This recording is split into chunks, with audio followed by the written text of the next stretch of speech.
Hello, thank you for joining us today on Faith Stories. If you're a returning subscriber, thank you for always coming back. And if this is your first time, I believe that God Himself led you here. Welcome to Faith Stories. On this channel, we chronicle the faithfulness of God. We talk about modern day miracles in lives of people like you and I. We highlight that which God is doing. And in so doing, we hope that you are able to find these stories relatable. You're able to find the struggle, the ups and the downs. You're able to find it relatable. And in a way, also understand the heart of God. That God is good, God is kind, and He takes us through journeys of life, not to harm us, but to deliver to us the future and that good end that He has promised us. I hope you will be blessed by today's testimony.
So today I have with me Olushola Akapo.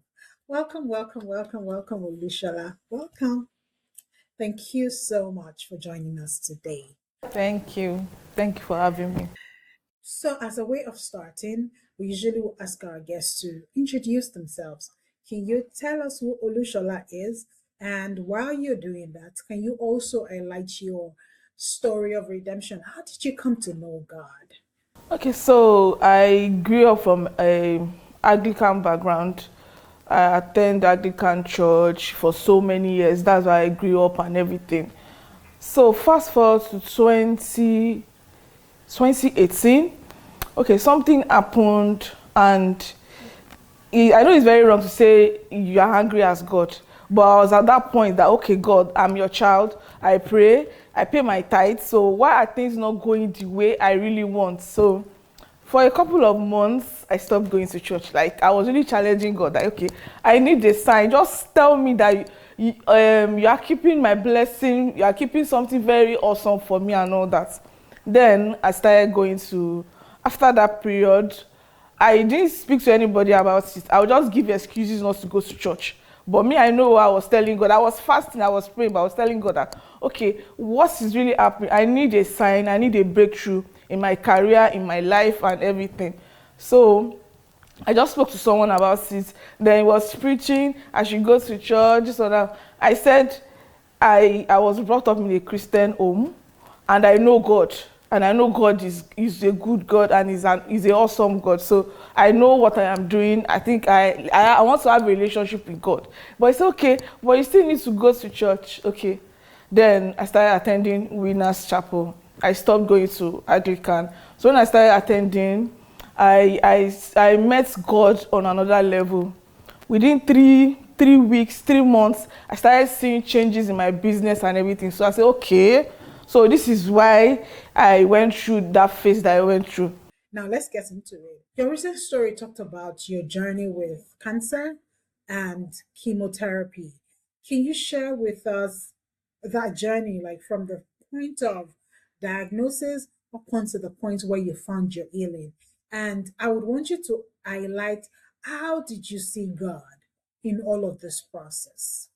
Okay, so the night I graduated from the master class and everything, I do my monthly self-breast examination every month. So that particular month, I was just lying in bed. I just saw a lump in my left breast. I was like, I just flew out of bed. I went to the bathroom. I did the soapy lump check. I checked. It was still there. I said, maybe it's boy, that maybe it's nothing.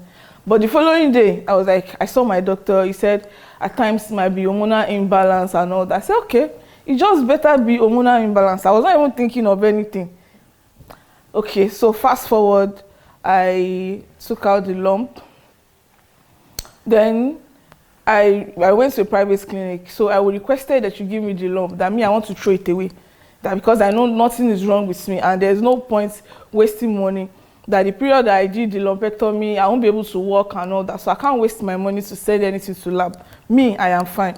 But my doctor was insisting that yes, he knows that I'm fine, but it's always good to check. I said, I'm not looking for anything. I'll throw it away. So I actually kept the lump that was removed for like 1 week.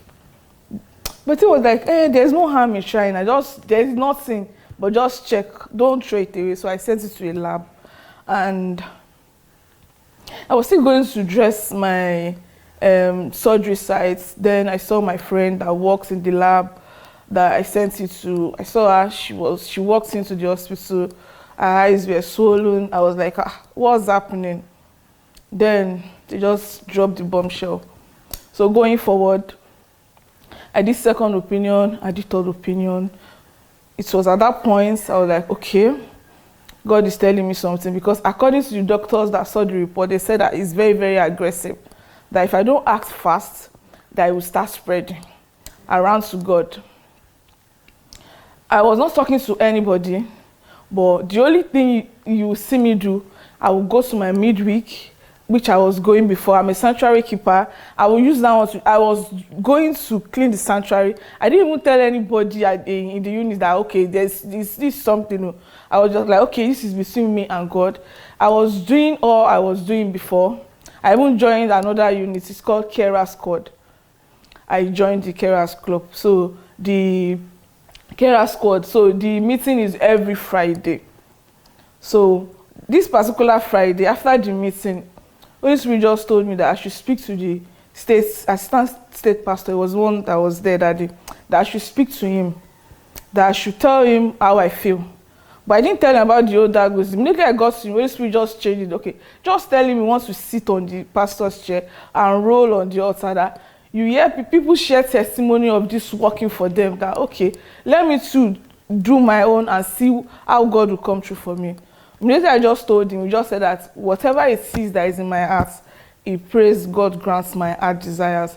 Then he told them to open the church for me. I went inside, I sat on the pastor's chair, I decreed and declared all I wanted on the journey, because at that point, I already accepted the diagnosis. Okay, maybe God is trying to show me something. They already told me the bill for my surgery, and I didn't have any money, and they already said, okay, I should go out publicly to seek for assistance.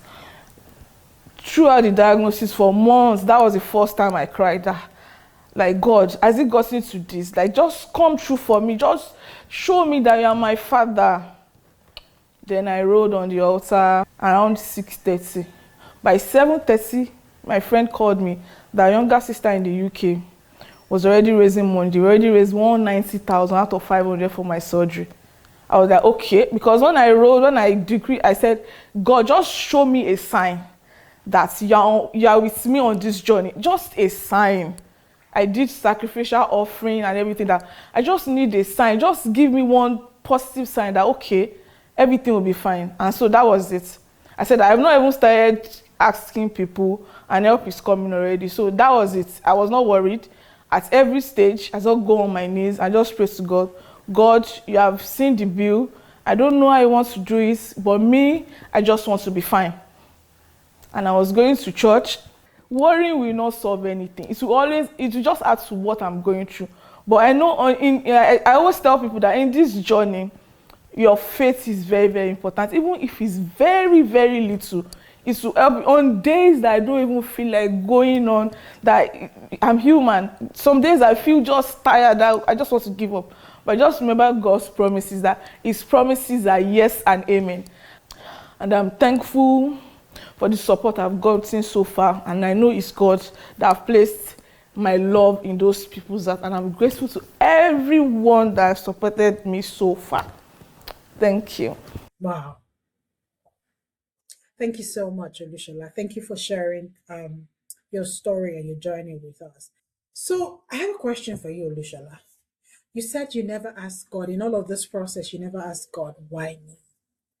Anybody, I would say anybody that receives that kind of diagnosis, right? The first instinct is to ask, what did I do? What have I done to deserve this? God, why me? So for you not to ask, I find that very curious. Can you tell us, where did you find the strength or the anchor not to say, God, why me? Okay, so I think I would say a few months with the diagnosis, that I said that, like, I will not say I'm fighting God. So I met God on a new level. So I think God was preparing me for what was going to happen, because as at that point, when I started going to the new church, everything started changing. So for that to happen, I didn't see it like, I won't lie. I didn't see it as a bad thing, because the whole of my journey is on my social. So as any people were like, how do you do it? So when I started chemotherapy, I know chemotherapy is bad. I've not seen anybody impacted by cancer closely, but we used to watch it in film, and we used to see the way they would lie down and everything. So when the whole thing was over, after my surgery, it was a few days to Shiloh. Even I still had staples, but I said no. I will just, even if it's once. My doctor was screaming at the top of it. I said no. I need to go, even if it's just once. That okay, someone accompany me just in case, because it's always rowdy. I went to Shiloh because I attend a state church, so we do Shiloh there. I just went for that healing service. That okay, but in January I'll be starting my chemo. I just placed everything in the hands of God during that. That okay, I know I might not be able to go to church like that. But I said, God, chemo is always bad, but I want my own testimony to be different. I want chemo to be like I'm taking paracetamol. I want people to be like, are you sure this person is taking chemotherapy? And I told God all that, and I left it, and I went home. So I was supposed to start a chemo in January. Within 4 weeks, my surgery site was healed up completely. Then I'm supposed to start chemo. I had to take off my hair. I won't take off my hair before I was like, that life goes on. Hair is the least of my worries. My hair will grow back. So there is something I did, and it works for me. I was still thinking how I would send someone to the church to get me communion wine and bread and mantle. The one I have, that was part of why I went for Shiloh. I wanted a new mantle blessed that will carry everywhere I go to. So I started then. Someone told our unit leader, and she came visiting with very, very big communion wine and bread. I said, see, God works in ways that, and I was supposed to start chemo a few days later. So I always take communion every morning before my chemo. When I'm going for my blood works, I carry even as I'm sitting, I carry my mantle everywhere, and I take communion wine every day. And I take it whenever I'm going for major tests, because this is me after treatment, 5 years. Though I'm human, when I go for my scans, I'm at least a bit worried and a bit like they could not see anything, because God has promised me that is my father. Then I did chemo. And people will be wondering, people used to get smaller during chemo. Me, I was getting fatter. I'm very fresh. Except for hair loss, and except from hair loss, you will not even know. It's normal as human to be worried about something, but I was not worried. It got to, okay, I finished my chemo, I rang the bell, I was so happy. I was so happy that I didn't even think this day will come, 1, 2, 3, 4, no. I know it's just God. Then after that one, I'm supposed to go for radiotherapy. I was a bit worried, because doctors would be like, if you cannot continue the treatment, it's better you don't start and everything. And radiotherapy, the bill is big, and you have to pay once. Unlike chemo, that every 3 weeks, before 3 weeks, now you look for the money and you go. You have to pay once so that before you can start. Then You know, I said in the beginning of my story that I'm sorry, I went for a master class in preparation to move bigger in my career. So there was this lady that sat down beside me. She kept her bag that she look over it for her. I kept the bag. Then she came, she's a brand owner. She gave people like a PR, because we still got talking. She gave me the PR brand and all that. So one day we were just talking. I was like, I wanted to buy some things because I was still doing makeup sales online. People were just something to keep me busy. I would post. People were patronizing me to support my treatment. I said, I wanted to conclude our order, but I was so tired from chemo. I got back very late. And I said, chemo. She didn't say anything. Then when I was doing radiotherapy, that was when I know that Holy Spirit works in mysterious ways. That was when she now replied, I was saying something about chemo the other day, that what's happening, how is my journey going and all that. Then I told her. And when they referred me for radiotherapy, I didn't have the money. But the thing just said, go and see the doctor and get your prescription. When you see the doctor, they'll write how much, they'll bill you and everything, you cost it. Then she now said, and I said that I'm done with chemo, now it's radiation and it's a whole lot of money. I don't even know where to start, but I'm hopeful. She now said, do I have any documents to back up the claim, that authentic document? And I said, I have. I just laughed. Imagine, I didn't want to go there. When they have the money, since I have idea I should go, I just sent it to her. It was on a Sunday, and I went to sleep. By the time I woke up, I already raised the money for the radiation, and even more than. I was like, is this not God? And before that time, someone already put in a word with my old girls. Those ones paid directly to the hospital's account. She just asked, how much is left? I just told her, I said, okay. She just put out the post, all the makeup, I just saying a lot. As I just woke up, I just started saying, God, no, I know there's a reason for this. And I will be grateful so that I'll see more clarity and know why you kept me. So when I finished my treatments, I was depressed. Because I was like, okay, I want to go back to my business, everything. I've sold everything just to, okay, where do I start from? Then I went back. I was very, very depressed. It was only my doctor that, even my sister, they didn't even know. They would just say every time I would sit down, I'll be crying. I would hold Bible, I would be crying. As in, like, I would just be like, let me okay, you gave me a sign in the beginning. Just let me know that, okay, you kept me for a reason, and just start manifesting it so that I will just be happy. Then I started volunteering with foundations. I went for the first one. I came back, I was very, very happy. Even with the stress and everything, it's like they gave me billions, car, houses and everything. I was like, why will I be suffering myself and I'll be happy? I was okay. Let me try it again. Maybe it's something that is making me happy. Let me be sure it's what I'm thinking. I did the second one. I was very, very happy. It was like feeling fulfilled. A part of me is getting healed. I said, okay. Then I went to God. I said, okay, you kept me for a reason. Now I'm done with treatments. Just make me a vessel. Just use me. So I spoke to one auntie. She said, okay, if you want to speak to God, I want God to speak to you. If you can go off social media for like 28 or 48 hours, just let it be you and God. Just continue searching the scriptures, be praying and all it. That even if I cannot fast that long, I should just like focus on God so that I can hear from Him clearly. And I did that for 24 hours. I put off my phone. I was just reading the scriptures. So that was it. And He promised me that as long as I do His will wholeheartedly, He will keep me safe. As many times I go for my checkups the rest of my days, it will come back clear. And this is 5 years later, and God has been super awesome. And I return all thanks to Him.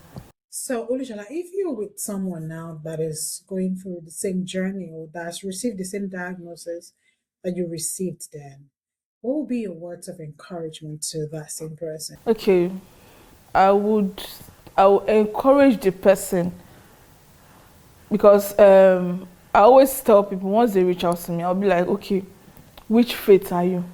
When they tell me, I say, okay, that God you are serving, maybe you are serving the God on a 10%. You need to serve on a 1,000% now. You need to focus more on God. I do tell them, You need to focus more on God. I'll write the God in capital letter because that is all you need on this journey. It's God that will put your love in people's hearts to come true for you. It's God that will heal you. Doctors will do their own, but at the end of the day, God is the ultimate healer. It's God you will pray for strength, that should give you strength to carry on. You need God in every phase of the journey. So I tell them, your faith, just focus on God. It makes it easy because on this journey, you can't even do it alone. You just need God. You need God on 1,000, not even 100%. You need God to make the journey easy for you. Thank you so much for sharing your testimony, Olushola. I'm sure that many will be blessed by this testimony.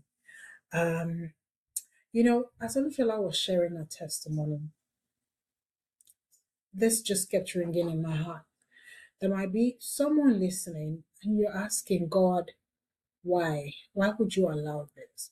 Why would you allow me to go through this? And I just kept remembering the story of the Israelites when God delivered them from Egypt, right? And it took them through the wilderness.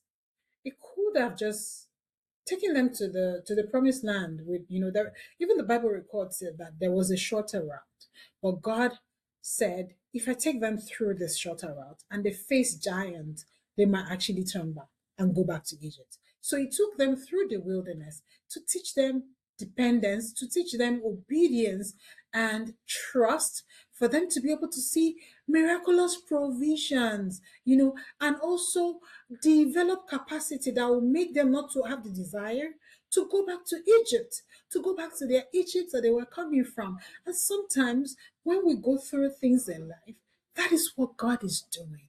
He's developing character in us. He's developing dependence. He's developing faith, trust in us. And yes, it is not easy. The journey might not seem palatable. It might not seem, it might seem too much to bear. And I'm so sorry. But rely on God. God has you. God will give you strength.